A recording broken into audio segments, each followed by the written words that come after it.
Hello, my name is Rich, and this is Rich on Sports on Charlton Cable Access. And we're doing this. This is the first of a series of conversations that we're going to have with some local sports personalities in the Charlton area. And today, our first guest is Shepherd Hill head football coach Ryan Dugan. Thanks, Ryan, very much for being on our show. Thank you very much for having me. Excited to be here. You're the very first guest we've had on the show, so wow. I hope you feel truly honored. Sure. I hope I set the bar high, but not too high.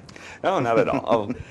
Hey, so I just wanted to just kind of talk a little bit about you personally first. Sure. And absolutely. So I understand this is your second year as head coach, and you are the very first Shepherd Hill alum to ever be the head coach. Yes, absolutely. What was that like? It's really a great honor, and it's something that I hold to be very important and hold as like a great responsibility. Coach Lindstrom, Chris, he had the program for 15 or so years, and then Leo Byron, who I kind of consider the godfather of the program, had it for probably 20 years. So Shepherd Hill does still have a short history, comparatively speaking, to a lot of area schools, but we're creeping up on 50 years. And we've played football right from year one, and to be the first alumni is really cool, and it's really a great honor.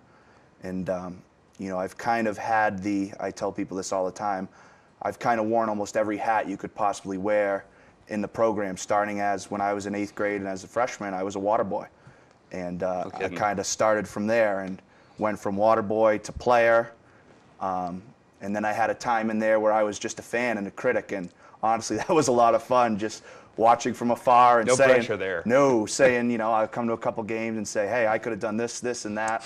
I would call Chris or call some of the players and say, hey, why don't you do this? Why don't you do that? And no pressure, and it was able to just follow from afar. And then I was able to be hired as an assistant coach when I decided to get into teaching. And I taught at Douglas High School for 4 years, and that's where I started coaching. And I was the assistant coach for 7 years, kind of wore every hat possible. Mm-hmm. I did defense, I did offense, I did offensive backs, linebackers, defensive backs. Well, what position did you play when you played? When I played, I was a quarterback and a linebacker. So you wore both hats even then? Absolutely. Absolutely. What do you prefer if you had to choose one? Oh, definitely. I'm an offensive guy. Always will be. So, I played quarterback all growing up, and I actually played quarterback in college at Wesleyan, which is a Division III school in Connecticut. And so,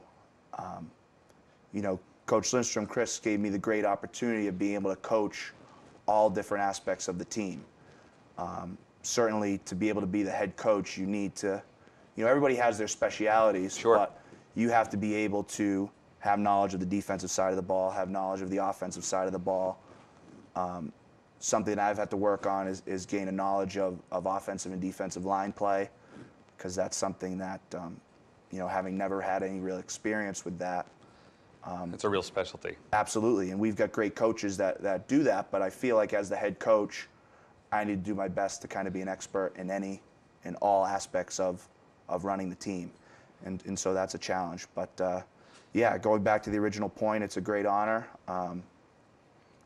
It's been a lot of great players and a lot of great people that have been involved with the program.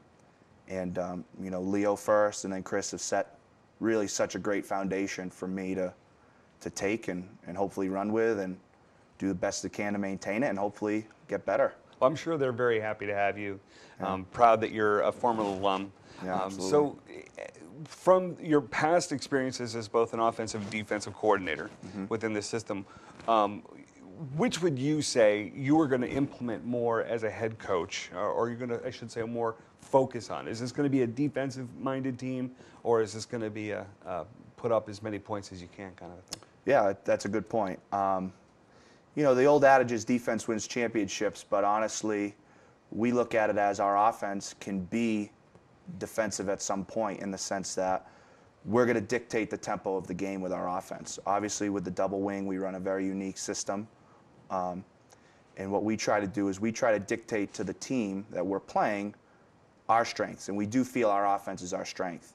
And we do that in a variety of ways. And mostly it's through our mindset of fluency through repetition, which means our offense on the surface seems like it's maybe very simple or very straightforward, but it's actually pretty intricate, and it takes a lot of time to perfect at all levels. It takes a lot of time to get to where we want to be.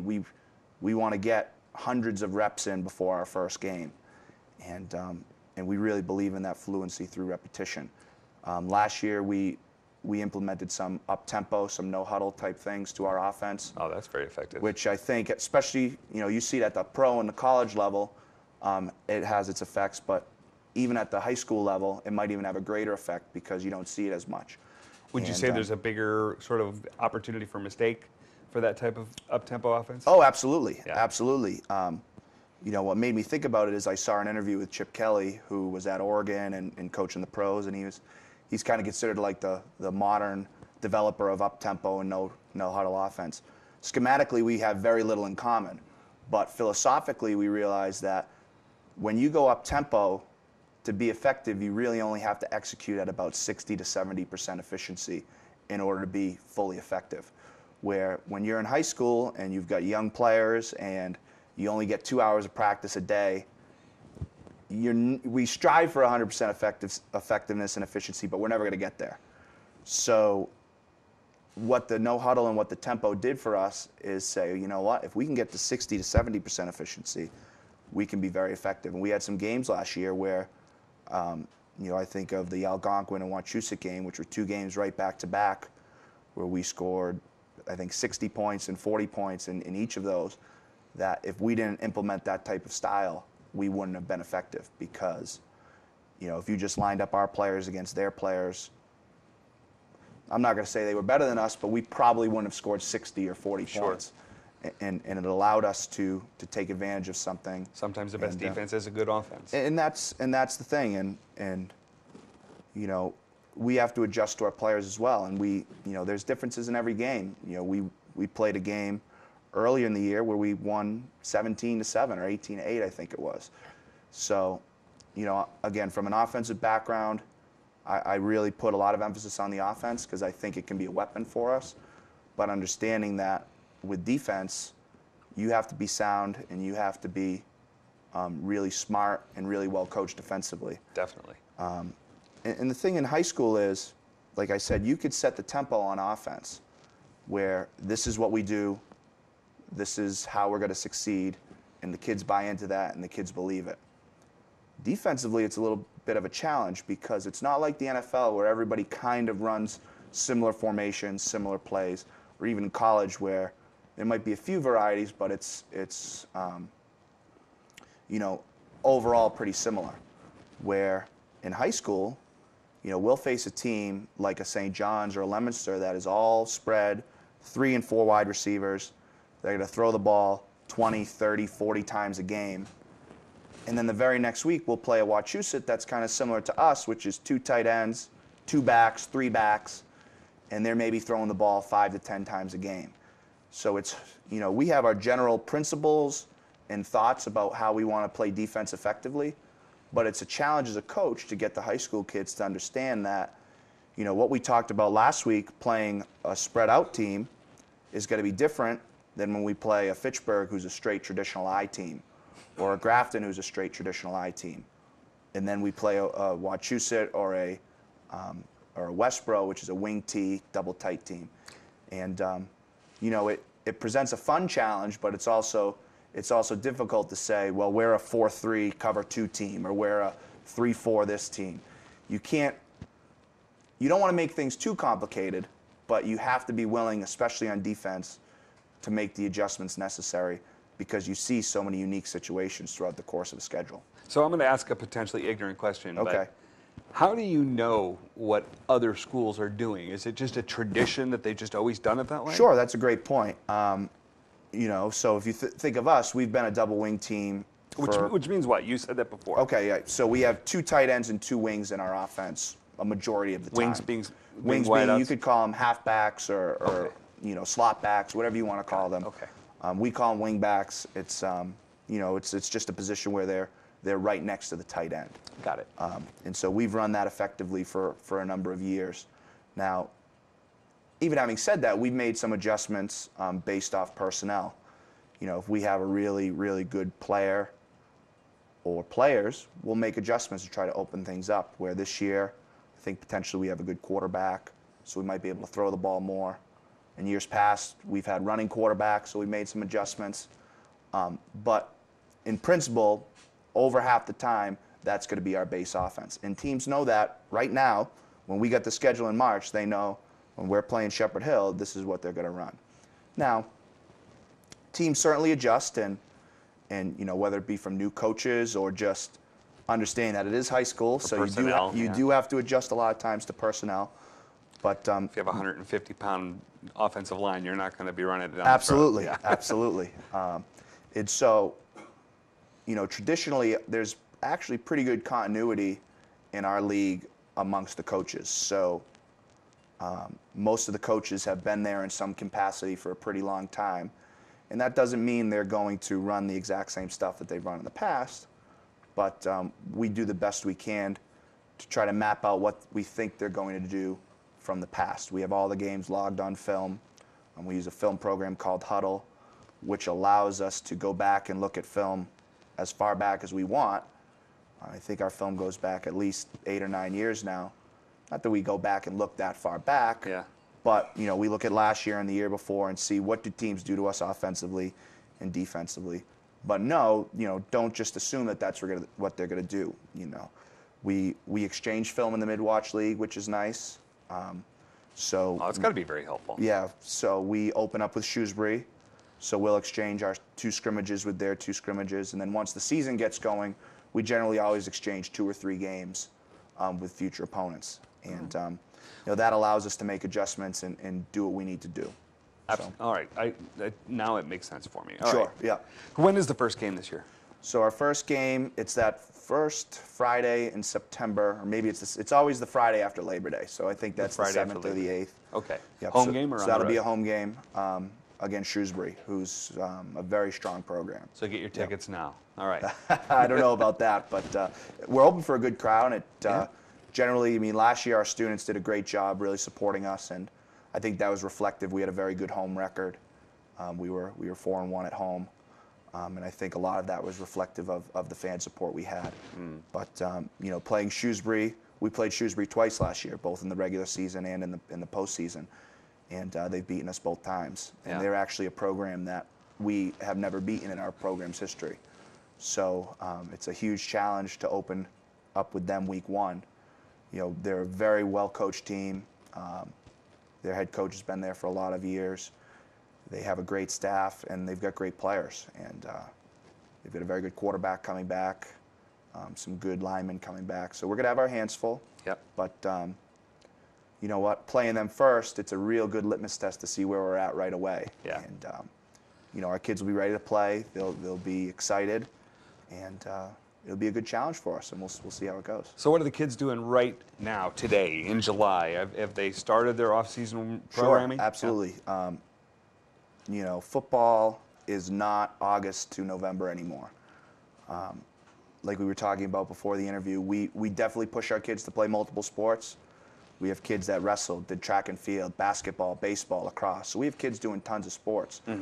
But also understanding that there needs to be a strength and conditioning component of being a football player. And That's really geared towards football. Absolutely. It's geared towards football. And in today's day and age, you should be doing that no matter what sport you're playing, because the competition across all levels and across all sports is so strong now. Absolutely. That you can't show up August 18th or whenever our first day is, it's somewhere in there, and think that you could just show up and you're going to be fine. Yeah. Those days of using those first 2 weeks of the traditional, training camp, double sessions, we need to be working football during that time. Wow. We need to be doing plays and techniques and assignments. We can't, and we're going to do some of it, but we can't be worried about that kid needs to get in the weight room and that kid gets strong. Now, we lift throughout the season. We condition throughout the season, but that's secondary, has to be secondary to football. So we use this time now. We have a great strength and conditioning program that really, honestly, starts in January. And if a kid is playing a winter sport, great. So if you're playing basketball or wrestling or indoor track or hockey, we've got even a couple hockey players. If you're doing that, great. That's your program. If you're not, you're expected to be in the weight room. We do it in the spring as well. In the summer, we really gear up. That, you know, believe it or not, we are at the school 5 days a week from 6:30 to 8 a.m. The students are? Yeah, and we have. Which is why I never played football. Yeah, exactly. Which, honestly, I really have to praise the dedication of both our players and our coaching staff. That we have at least 2 or 3 coaches there every morning, and honestly, we have upwards of 30 to 40 kids every morning doing our program. That's impressive. It's, you know, it's taken us a long time to get there. You know, I remember there were days not too long ago where there'd be 5 kids there and 6 kids there. And we worked those kids hard, and we coached them hard, but knowing that we had to get to a point where it wasn't a luxury to have the kids in there in the summer doing, you know, doing that time. It's now almost a requirement. Yeah, sure. And, you know, our kids, they still have lives. We tell them that's the reason we do it early in the morning. So if you have a job or you want to go to the beach or you want to go to Six Flags, you can still do that. I was just on vacation last week. We have kids on vacation throughout the summer. Go ahead, do that. But if you're here, we expect you to be there. And our kids have really bought in. We've had a great group there. Like I said, you know, usually it's in the 30s, and we've had upwards of 40 to 50 kids there every morning. That is so impressive. It is. And it's taken us a while to get there, to build that culture and to build that sense that, you know, if you want to compete at the level we're competing at, it's kind of a requirement. And our kids believe it. And you know what? We've had kids that have really, really improved and used that to propel them to bigger and better things. I think I would have gone out for the golf team. So with weather like today, it sounds like a great idea. Yeah. So we talked a little bit about the preconditioning, the preseason conditioning. Sure. You know, I know that one of your probably main responsibilities, the thing that you take most seriously, is making sure that these kids can play a season without getting hurt, Sure. without putting themselves in real harm's way. Absolutely. And a big part of that would be to do this preseason conditioning. Sure. But talk a little bit about some of the coaching techniques that maybe you utilize to help kids avoid injury. Yeah, absolutely. A kid that has been doing months, if not years, of strength and conditioning and proper dieting, proper nutrition, proper hydration, just physiologically and scientifically, they're less likely to get injured. So we try to do a lot of preventative things in the preseason, whether it's strength training, especially training the upper body, the neck area, and again, hydration, what's the word I'm looking for? Flexibility. Pliability. You know, pliability, right, thank you. Pliability is availability or something. I think it's...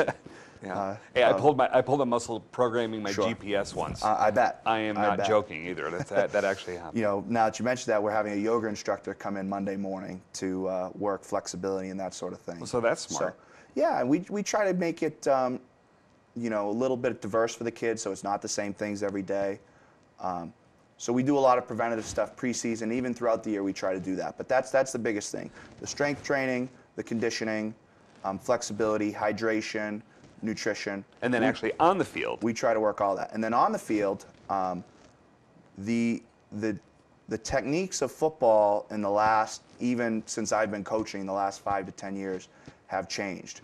We've adopted the hawk tackling method, which was actually designed by Pete Carroll and his coaching staff at the Seahawks, where when they had their really strong run a few years ago, and they had great players across the board in the secondary, they developed a new style of tackling, which is all based on tackling with the shoulder, where we want your head completely out of the game to avoid any type of head injuries. So every day in practice, we overemphasize those coaching points of keeping their head out of the game, and we teach that method of tackling. There's YouTube videos on it. There's tons of different professional development things that our coaches have gone to learn about that method, both on the offensive and defensive side of the ball. But tackling was one of the big initiatives that we took as a team. And it takes time. You know, when I was taught as a player, I was taught to put my head in front of the running back. Yeah. And honestly, we taught that method up until a few years ago because that was the way it was just taught. Yeah. Blocking, it was always head and face mask first. Now we strike with our hands first. So all our techniques are designed to try to prevent head injuries, and just injuries in general. Now, football is a contact sport. Sure. You're never 100% safe. And you're never 100% safe in anything you do. Right. So as coaches, we just try to take preventative measures. And we're never going to throw a kid in the game unless he's proven to himself on the practice field that he can do these techniques while keeping his head out of the game. If we give the running back the ball in practice and he ducks his head, he's coming out of the game until he can show us he can do it without ducking his head. And that goes for an offensive, defensive lineman, a linebacker, a skill player. Whatever we do in practice needs to translate to the game. So if the kid can't do it in practice, we're not going to put him out in the game. And that's something that Coach Lindstrom really focused on his last few years with us as coaches, and that something that if we want the sport to survive 10, 20, 30, 40 years down the line, we're going to have to adopt. And more coaches are starting to do that. And it's the way it should be done. And more information and more education is better. It's good. Absolutely. I heard an interview with Michael Irvin last year, and they were talking about this stuff, and he talked about the concussions that he had in the pros, and he thinks about, well, you know, my kids and my grandkids are taken care of financially, so I would do it again. I put myself at risk again. But, you know, and I was thinking, why can't you have it both ways? Yeah. Why can't you play the game, make a lot of money, have a lot of fun, and do it safely and wisely? Absolutely. You know, and we've had our fair share of injuries, but I think specifically in terms of head injuries, our numbers have gone down. That's good to hear. In the last few years. And our school does a great job dealing with that. We have a full-time trainer who's at every game that really monitors that. We do the impact testing, which is a computer baseline testing that measures kind of cognitive and reactionary skills, so that if you're suspected of having a concussion or a head injury, you go in there, you take this test, and if it's not your baseline score, you're going to be held out. It's something we have to take very seriously, and it's something we take very seriously. And it's for the betterment of the individual, and it's also for the betterment of the whole. You know, we would hate to have a kid who has any type of significant damage because of football. And I'm not saying it doesn't happen, but if we can do our best, in all sports, though. If we can do our best to prevent it, we'd like to. And then on the greater and the bigger picture, football coaches around the country need to understand that if we don't adopt these methods, we're not going to have a sport when my kids and grandkids and your kids and grandkids are that age. Nobody wants that. Absolutely. Yeah, the worst concussion I ever got was playing basketball. Yeah. I fell and I went headfirst into a concrete wall. Yeah, there was a study that just came out that girls soccer has just as many concussions as football. And, you know, with the World Cup on recently, I watched a lot of it, and it's a violent, brutal game. You can see why. And, you know, and so every sport has their kind of injuries and things, safety things that they need to be aware of. Cheerleading is another one where you see there's a lot of injuries. Oh, I didn't even think of that. You know, just think of they're not throwing you or I 20 feet in the air, but there are some kids they do. That's a whole new set of injuries waiting to happen. Sure. Yeah. I had no idea. So you're a math teacher as well as the head coach. I am, yes. How long have you been doing that then? So I've been a math teacher. I was at Douglas High for 4 years, and then this will be my 4th year at Shepherd Hill. Okay. So that's my real full-time day job. Now, do you have any of the students in your class that are also your athletes? Absolutely, yeah. It's a blessing and a curse because I do my best that, you know, when practice is over, the game is over, I turn off coach mode and turn on Mr. Dugan, the algebra, the geometry teacher mode. And I think the kids prefer that. Mm-hmm. But they also understand that, you know, whether they actually physically have me in class or I'm just around the halls, that I'm paying a little more careful attention to them. Yeah. In a good way. But, you know, in today's day and age, the way you have to treat kids, I can't be that tough guy, that you know, the guy that's on them 24/7, because they won't respond to that.